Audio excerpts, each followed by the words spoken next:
We've met before. I am Katina Gould, Program Coordinator for Excellence and Ambition, and Nasir's mom, one of your boys from your team. Yes. Everyone else like to introduce themselves? All right. I'll go next. I'm Tyric. I'm 17. I actually attend St. Francis Academy, Okay. and I work for youth-led organizations like this, Excellence and Ambition. You say you attend St. Francis now? Yeah, I'm a rising senior. Oh, okay, nice. Your voice is a little low, Tyreek. Just a little. I am? Just a little. How do I sound now? Like, do I sound the same? A little bit better. It sounds better. It sound better? All right, good.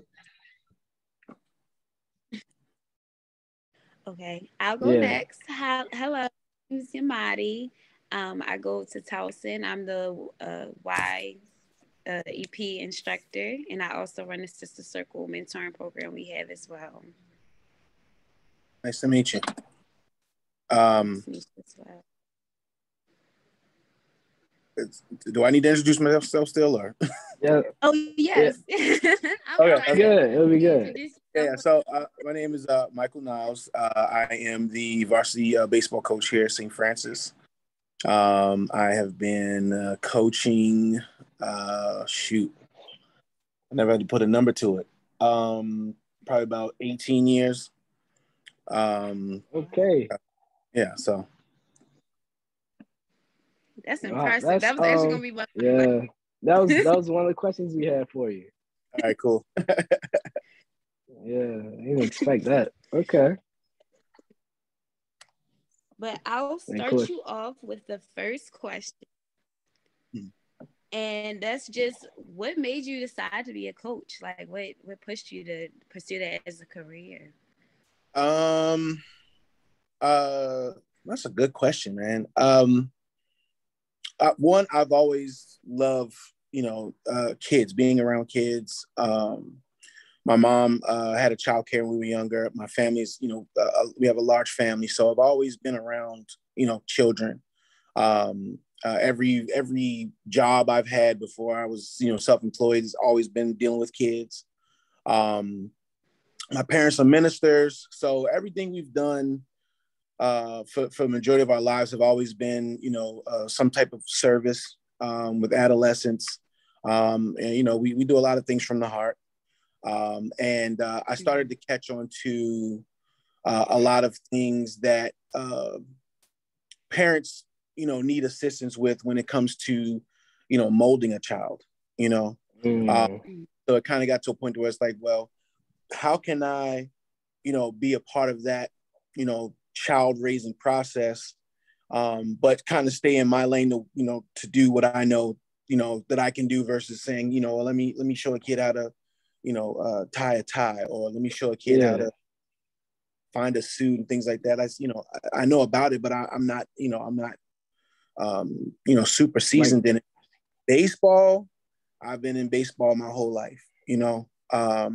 It helped save me from a lot of bad decisions. And so I kind of used, baseball being something that I advocate for. And then also trying to tie that into how can I help a family, with their child. And the best, medium in between those things was coaching. I can play both sides of the fence and not lose integrity, gain more than what I would lose. And so I just, decided to commit to it 110,000%. And it's been bearing a lot of fruit, a lot of good relationships. I sleep a lot better at night.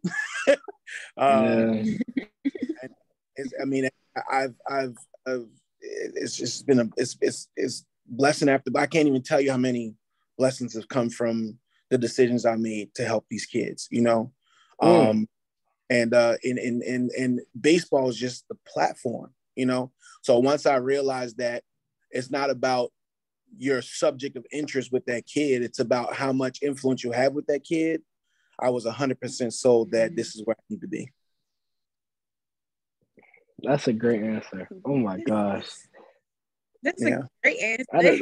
That's a great answer to our first question. Yeah. What's next? Yeah. Okay. So my next question is, my major is sport management, right? That's what I've been doing. I'm a senior at Towson. So I wanted to be a coach for the NBA at one point. But it was like seeing the struggles that coaches go through was really hard. So like, what would you say has been your hardest struggle as a coach? Well, one, congratulations to you, being a senior at Towson. My cousin just graduated at Towson, and he played football there at Towson. My son is in sports management, going to a freshman at a school where he's going to be playing baseball. But even with the whole NBA thing, I got a kid that I've been mentoring for a while. I'm sending him to summer league in Vegas for him to pursue being a coach in the G League. There really isn't a certain set of instructions or 1, 2, 3, or how to be a coach for dummies type book. You know what I'm saying? It really kind of comes to your network, which is your net worth. And it also comes down to just your own self-development, your own, self-starting ambition. If you are going to be someone that wants to pursue whatever it is, I don't care if it's a sous chef. If you want to do something and you're not willing to be in the front of your own charge, which means that you have to be okay with your losses. You got to be okay with your questionable days. You got to be okay with those frustrating days. You got to be okay with those 3-4 weeks that you don't get no progress moving forward. But then that 61st day or that 91st day comes around, and those first 90 days, first 60 days disappear. So if you don't have those self-invested, mindset, it's going to be very difficult for you to land where you need to land. Like I told you before, my parents were ministers. I've been around friends, family, associates that it's kind of hard for me to say that have they're supposed to be in my life, right? Every act that I had, every step of progress that I had, there was always somebody of the cloth that was right next to me. If you don't have a relationship with God, it's going to be very, very, very, very difficult for you to navigate where you're trying to go, because one of the biggest things is that you got to listen. You have to be a servant of where God wants you to go. So if you're not listening to where God or what God's telling you to do, even though the ambition, like what you said, was at one point I did want to be an NBA coach. So this has nothing to do with the interview, but my question would be to you is, well, were you listening to God to not make that your ultimate goal, or was it something that you saw physically or mentally in your way that stopped you from pursuing it? Right. But if you have that obedience with yourself, and I'm speaking not because I've been doing that or listening or being obedient for the last 20 years. I'm telling you that I've only been obedient to God for like the last 9 months. I'm 42 years old. You understand what I'm trying to tell you? 42 years old. So it took for me to take a couple steps, get confidence with those steps being consistent, and now I want to start running. But God didn't tell me to run. I took it amongst myself to start running. And what happened? I tripped up, lost my shoes, skipped my knee up. You know what I mean? So I can't just get up and, let me get back in. I don't know. Now I got to sit here and tend to this wound I didn't create it because I thought I was supposed to run. You equivalent that to your 60 days, right? You weren't supposed to run in them 60 days. You're supposed to listen, sit down, And so by the time I got to that point, with where I decided where I wanted to go with me listening on where I needed to be, the blessings just started to unravel at a very fast pace. Quick, fast, it just happened.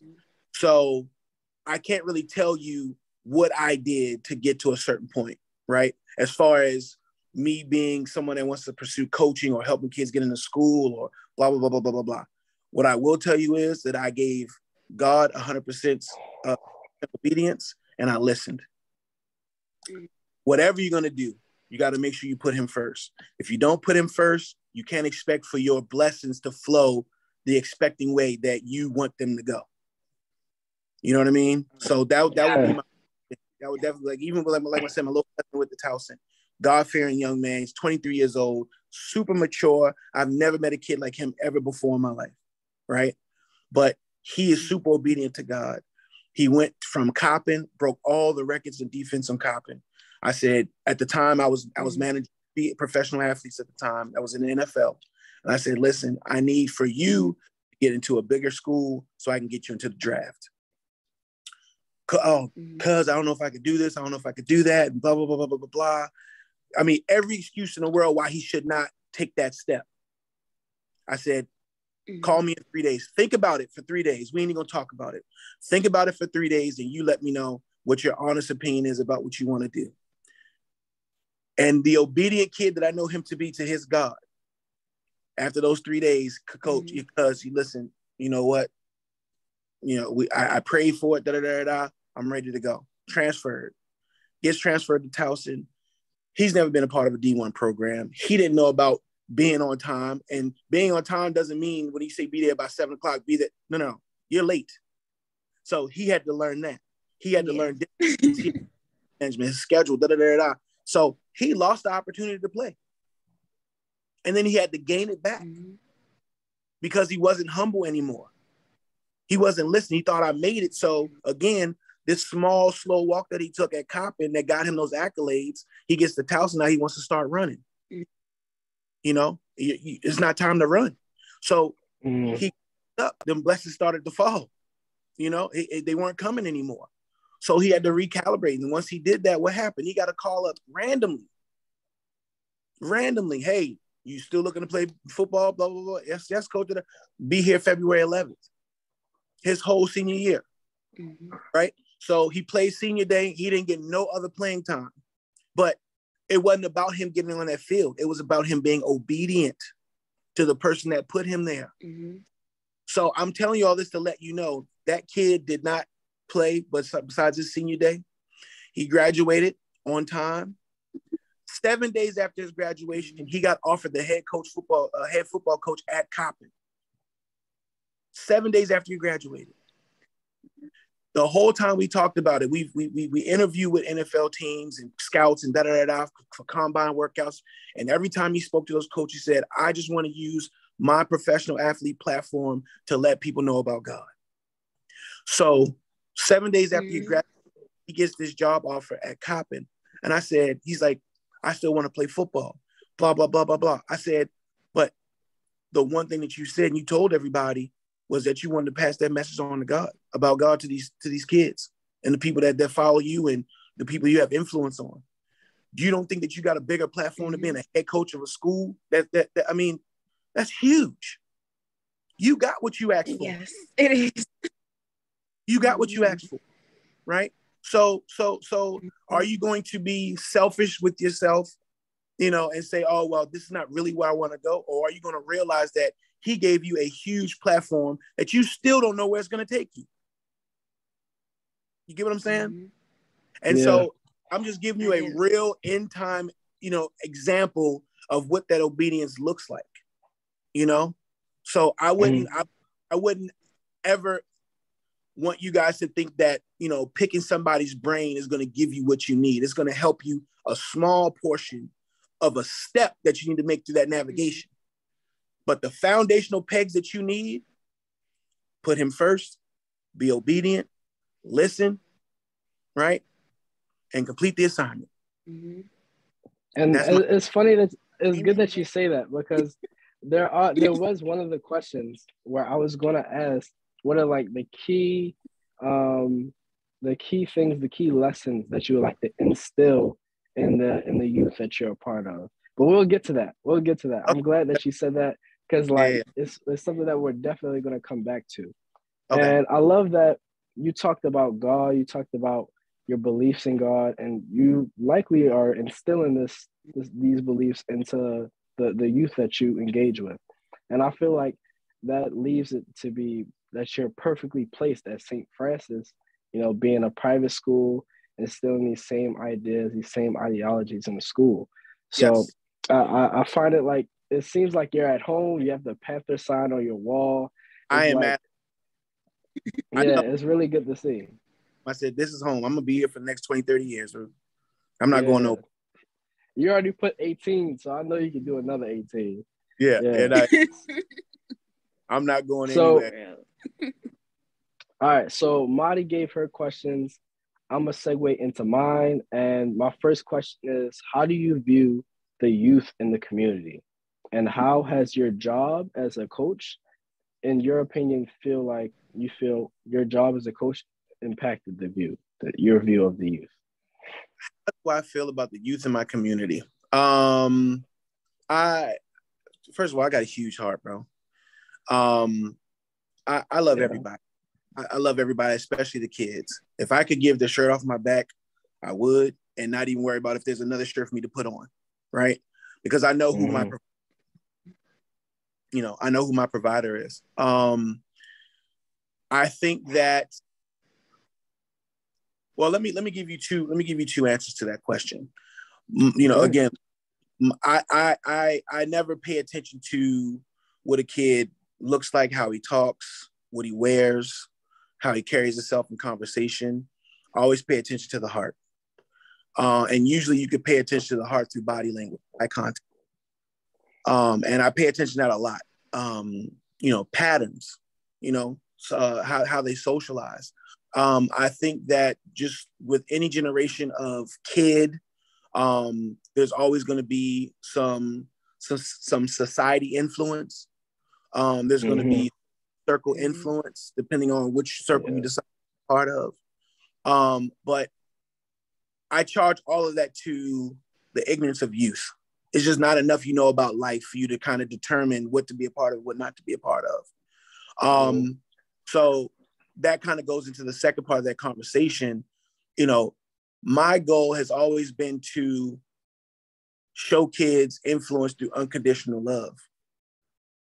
I don't care where you come from, how you come from, how your day was that morning, you know, or whatever. And we all know stories of people in our community that come from way worse situation than we're in. And sometimes our situations aren't the greatest, right? We could be dealing with a friend, a homeboy, a homegirl that probably didn't eat for a day and a half. Probably wasn't able to wash clothes for 3 months. You know, has to share a bed with two other siblings. Hasn't seen mom or dad in a couple of days, right? We've all seen and heard those type of stories. But especially to our young men, regardless of what type of life they're coming from or they're being forced to be a part of, integrity and accountability cost you nothing. Love costs you nothing. So if I could be a beacon for those young men in particular, if I can be a beacon to let them know that your day is only as hard as the mindset that's attached to it. If your mindset could be that ventilation system through your everyday walk, right? If we're right off of Greenmount, okay? If there's a kid that lives on Greenmount in 22nd, they got to walk all the way down through all that drug traffic and everything else that's going on, right? You have no control over your environment. It is what it is. They walk into school. But if your mindset allows you to vent as you see these traumatic potential situations go on around you, the pressure from that environment doesn't hit the same value. Yeah, like it gets released. Yeah, so that perspective, the mindset is like everything. Correct. So for me, I don't care where you come from. I don't care what you dress like, what you're talking about. What I do know, the only thing that's guaranteed is that you're a child, which means that there is a level of ignorance through your adolescence alone. Not has nothing to do with your decision making or none of that stuff. You don't have enough experience in life to be able to know right from wrong. You know, I'm not gonna say all the time, but you don't know that the decision you make today is going to affect you 6 months from now. Adults know that. Why? Because we live and learn in trial and error to where we know, right? If we don't pay this bill with this first 30-day cycle, we're going to have to pay down the line. And the question is, am I going to be able to afford what I missed out on now 2 months from now? Right? Kids don't have that type of thought process. They live in the moment, emotionally and everything else attached to it. So I can't take that to them. So what I do is I dismantle all of that fluff that kids give you, the way they dress, the way they talk to them. I take all that away. Why? First of all, I'm not your age. I'm a whole grown man, so I don't care about none of that stuff, right? But the second thing is ability, right? The understanding, the integrity. There's no outfit that goes with that. There's no dialect that goes with that. There's no music. There's no, new release of a shoe that goes with any of those things. And so when a child realizes that the adult or that coach is present at that time and talking about stuff that kids are uncomfortable talking about, you get a different look from that child. The look at their body language, it changes immediately. It changes, so that's how I deal with kids. That's how I understand kids. So you understand them through the lens of their heart and that mindset. Yeah, absolutely. Those are the two things that you pay attention to. That's what I got, and that's honestly the way it should be done, and the way that you should look at any type of human being. Absolutely. Yeah. Else besides that, you're not being able to give them your full potential, and you're not going to definitely be able to help them pull out theirs. Yes. And that's true. All right. So that was a great answer to that question.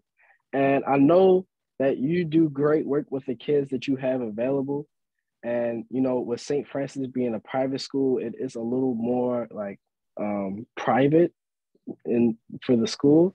But I did want to ask you, what are some ways that a bridge can be made between like local teams and high schools? Because we just talked about how important it is to have these lessons instilled, to have some type of guide in your life, even just as simple as having a male figure or having some type of adult figure in your life, how positive that can be and impact you. So I just want to know if you noticed any ways that you can connect to the local teams, the local kids in the area, being with the high school. Yeah. So before I came to the high school, just give you some background. Again, kids has always been, a part of my life. Taking care of kids, dealing with kids, anything to that matter. I have a nonprofit. It's called the Jackie Robinson Baseball League, and this league is set for elementary age kids, co-ed. So it's in all the elementary schools in the city. We teach them how to play baseball. We help them with their grades, tutoring. We feed them dinner at the end of the day. We feed the community every Thursday during this league from September to June. We've been shut down because of COVID the last 2 years, but this September we'll be starting back up. But every Thursday we give about 20,000 pounds of food in 6 different communities every Thursday. So we play our games on Thursdays. So what we do is say, hey, community, you can come and get this free food, right? But you got to stay to support these kids. So now it's a whole community situation going on. When we weren't able to play baseball because of the pandemic, we gave away about 500,000 pounds of food in about 18 months in Baltimore City. So my immediate way to still stay in my lane with baseball and still give my philosophy and cultures to people that are not necessarily in this school, I do it through my summer baseball, which is about 60 kids every summer. And now we have my after school program, which is in all the elementary schools from 3rd grade to 6th grade. So that's my way of me, being the face, creating that foundation and culture, no matter where I go, for everybody else to kind of follow suit. But that has been about as far as my directives from my guy upstairs, you know what I'm saying, on where I should be right now. And those are the assets I'm going to use to continue, pushing a message and this agenda, to these little ones, Yeah.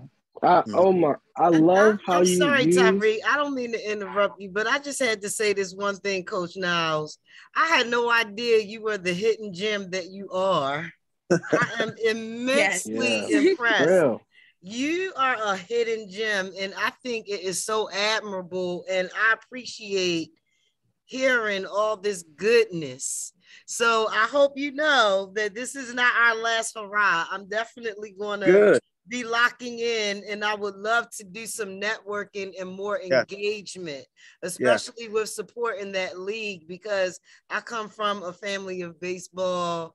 I come from a family very similar to your background, very, engaged in the work of the Lord. So I totally am just in awe. I had no idea, because I just seen you come and go with the children. So I knew it was something. Yeah. That's divine intervention. I just had to interrupt them for a moment and share that. And I appreciate you so much for this time. No problem. Tyric, sorry to interrupt you. I'm gonna be quiet. I was just gonna I was kind of gonna do a similar thing. I was gonna talk about how I really admire and think that more of this should be done, where you use your avenue. You use the avenue of baseball to connect with so many other connections, so many other values. There's so much more that goes into just everything that you do than just playing a sport. You use the sport to teach, you use the sport to help. And I feel like people should use these gifts that they have in the community as avenues, similar to how you do, to help the community, to help the youth, and to overall make this place a better area. Yeah, correct. So let me kind of give you some background on how I came to that idea. So I was in entertainment at first. I played baseball. I went to play baseball in Bethune-Cookman, Florida, Bethune-Cookman College in Daytona Beach, Florida. I played in the outfield. I was a speed guy. I had good contact on the bat. But I had nobody like myself, who I am today, to help me navigate. One, find out what my self-awareness was, who I was, in this world, whose I belong to. And so I kind of was just doing the best way I knew how to do it, with a lot of ignorance to life, and that turned into me going and dealing with more entertainment. I was, dealing with music. I worked at Def Jam for a couple of years. So I was in music for a while, and the music had me, walking before I crawl type of situation, right? I would financially gain, but I would morally lose. And so it didn't dawn on me what was actually happening, because I was so blinded by chasing success or chasing some type of monetary gain, to where I never thought about what's happening to my relationship with God. I essentially started to worship a new God, basically, right? And I lost so much, to where I had to figure out who I was. I went through depression. It's a lot of different things I went through personally, to be able to get to a point to where, there's no way that I could figure out how to provide for my family. There's no way I could figure out how to give this type of mindset to my children and not force feed it. That's a hard thing to do, to be able to give your wisdom with so much life experience to a kid that's 12, 13 years old. One, you're the parent. They don't give two farts about what you're talking about, because you might as well be telling them to take a trash out at 12 midnight. You know what I'm saying? So they're like, every third word, they probably hear half of one. You know what I mean? So how do I figure out how to navigate that part as a parent? How do I continue to progress as a man, as somebody that wants to contribute to society and help youth?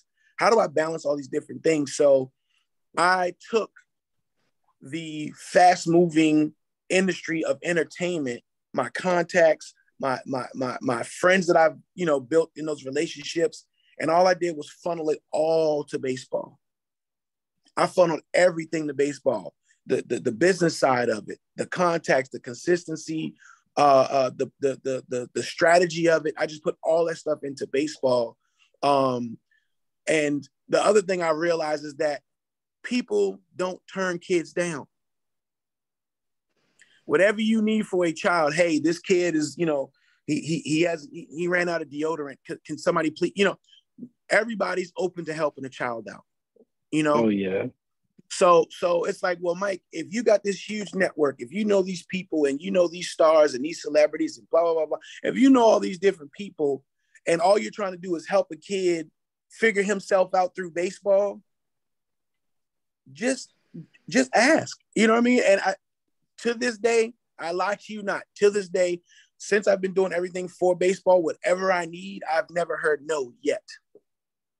Wow. I haven't heard no, not one time. Why? Because That's I'm real. doing. Now, if I said, hey, I need $10,000 because I'm going to put together a show, I need an investor, I'll get back to you. Right? You know what I'm saying? I'll get back to you. I'm getting ready to do this business deal. I need to flip this bread next quarter. I'll let you know what's going on. But if I say, listen, I got 30 kids, they all need new uniforms because they can't afford to do it, guess what? That check is in the mail. So again, long as I listen, you understand what I'm saying? I was smart enough to take everything that I had in my background and put it towards the one thing that he wants me to do. And I'm not looking back. You know what I mean? I'm not looking back. I listen more, but I don't look back on nothing. I know exactly where I'm supposed to be, who I'm supposed to be here for. I'm a single father.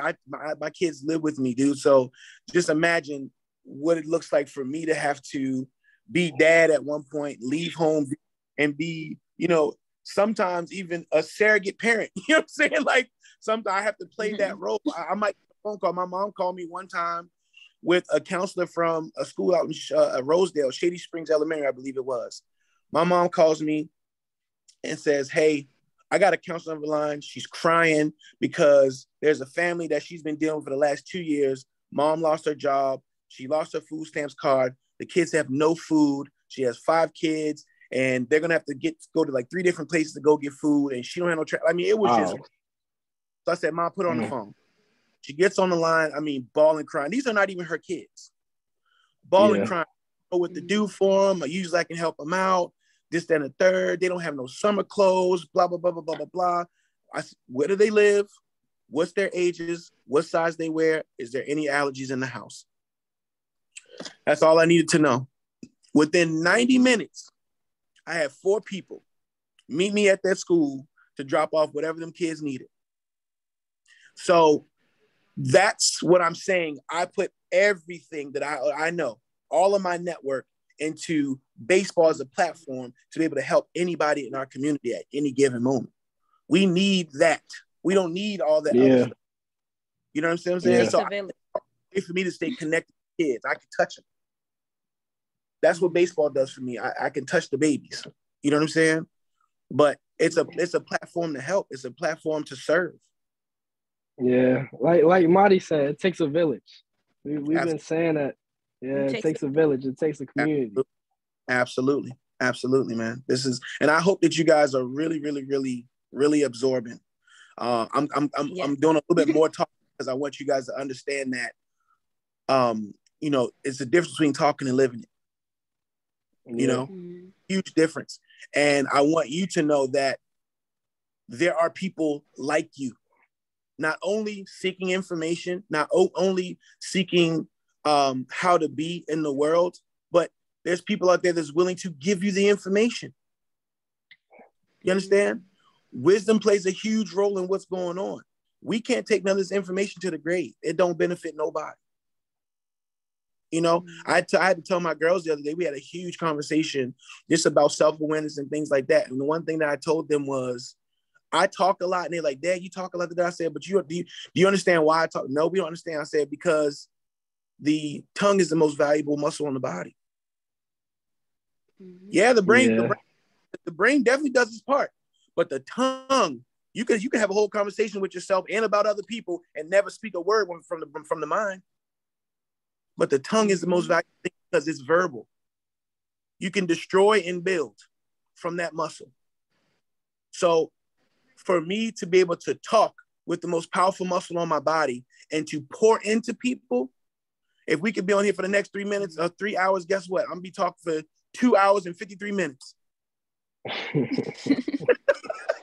It's important. Yeah.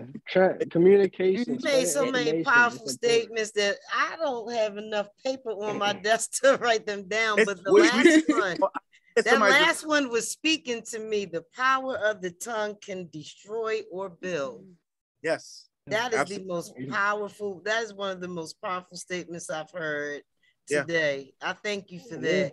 That message was for me. You know, it's like I appreciate it because throughout listening to the interview, I was receiving different threads of energy that I needed. And that's the wonderful thing about the networking, especially when we are all under God. You know, he has a way of providing and outsourcing. And see, I initially set this up for the youth, but was as equally fulfilling for me as it was for them. I can't say how much I appreciate it.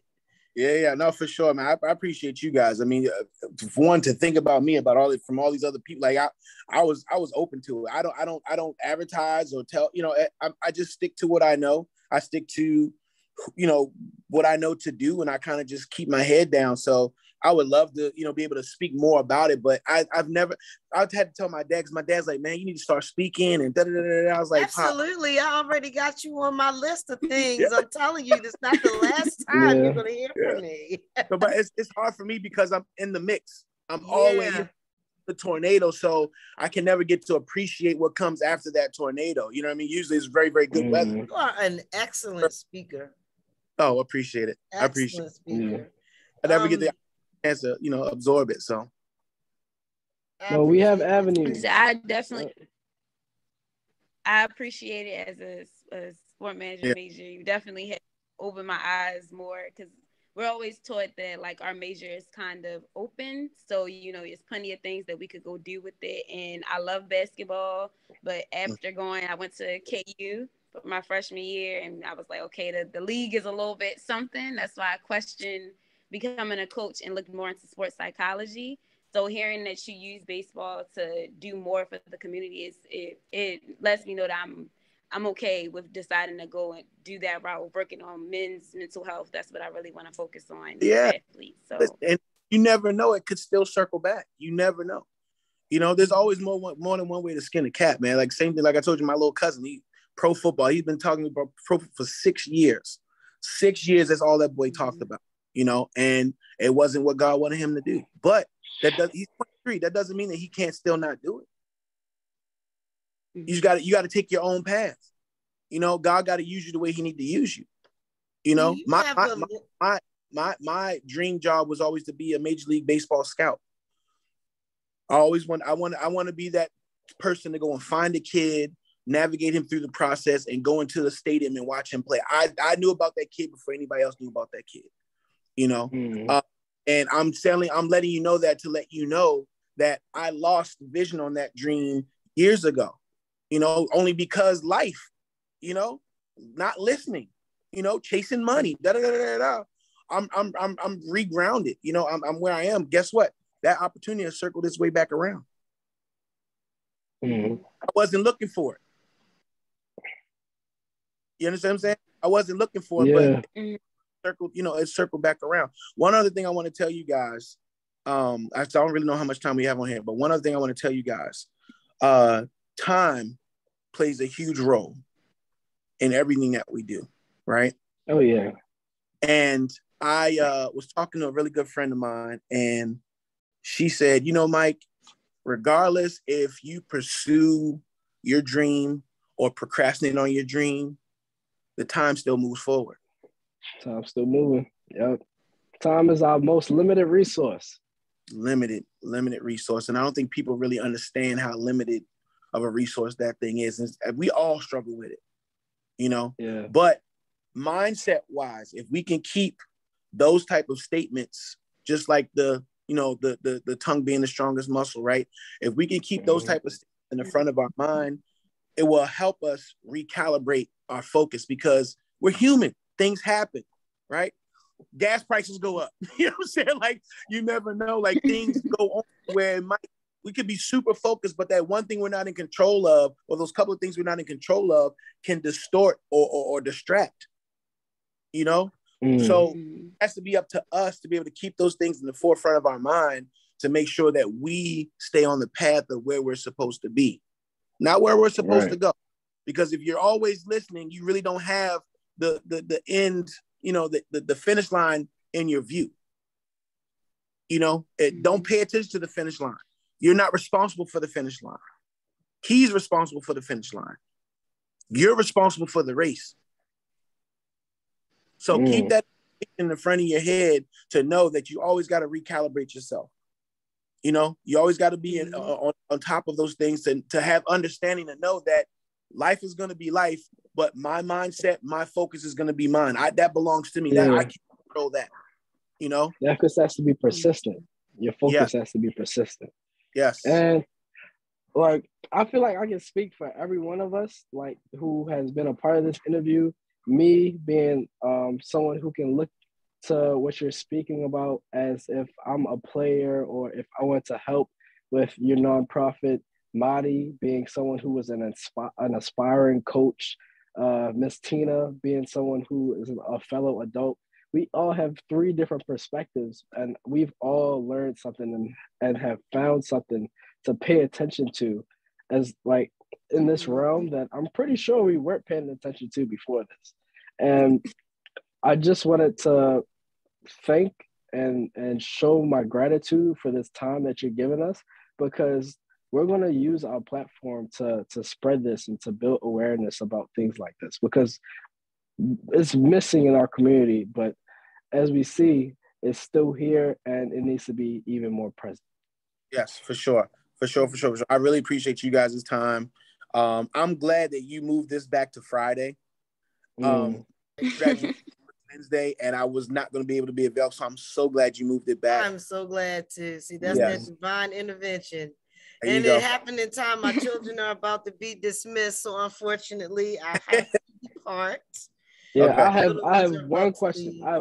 I have one question left. So you have answered a lot of the questions just naturally you've answered a lot of our questions, and you've helped us pay attention to and figure out a lot of things that we didn't know. So I will keep my promise and circle back to that question that you are like on the verge of completely answering, which was, what are some core values that you want to instill as a coach? I would just like to end on that. That was a great question, Tyric. Integrity, accountability, understand. That's it. Everything falls under the umbrellas.